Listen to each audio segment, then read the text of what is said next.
Now I want to welcome the senior advisor to the Democratic National Committee and former Congressman of Louisiana, Cedric Richmond.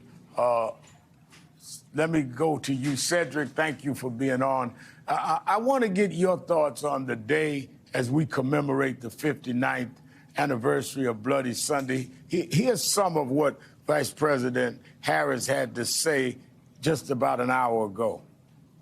Freedom is fundamental to the promise of America. Freedom is not to be given. It is not to be bestowed. It is ours by right.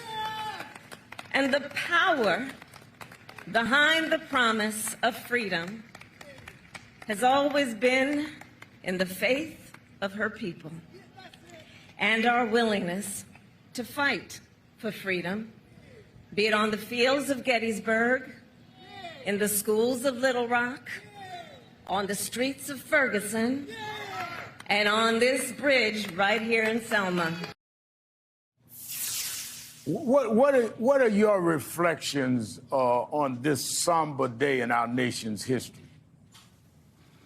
I think it's a very clear reminder that the arc of the moral universe doesn't bend towards justice on its own. It bends towards justice because we make it. We pull it towards justice. And that's what our ancestors did. That's what John Lewis and all of those freedom fighters did on that bridge that day. And it's because of them that we have a more perfect union. But it also challenges us right now in this day and age to continue to fight for those freedoms. And I think that that's exactly what the vice president was talking about. I think that's what the Biden-Harris administration is doing. And I think that as we get closer to November, and the Brennan Center report reminds us that we have to, one, fight to participate in voting, but two, that we have to make sure that people understand why bother to vote and what's in it for them. Now, I mentioned the Brennan Center has a new report this weekend showing the turnout gap between white and non-white voters has widened over the past decade, particularly in counties once subject to federal oversight by the Federal Voting Rights Act that was gutted by the Supreme Court in 2013. What's your reaction to this new data that has come out? It's not surprising. It's why the Voting Rights Act is so important. Those counties that were subject to Section 5, they were subject to Section 5 because they had a history of racial discrimination and implementing barriers to people of color voting.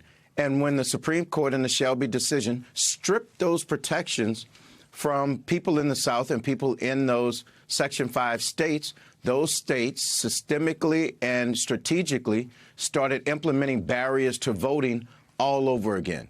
And they seemed to do it with surgical precision in terms of putting those barriers in front of people of color to cast their vote. So in our world, and my view, and what Democrats fight for, is for everyone to participate and vote. And that way we have a freedom of ideas, a competition of ideas when we cast our ballot. But what Republicans are doing far too often is just trying to pick who's going to vote. And they consistently pick people who share their views and enact barriers against people who don't.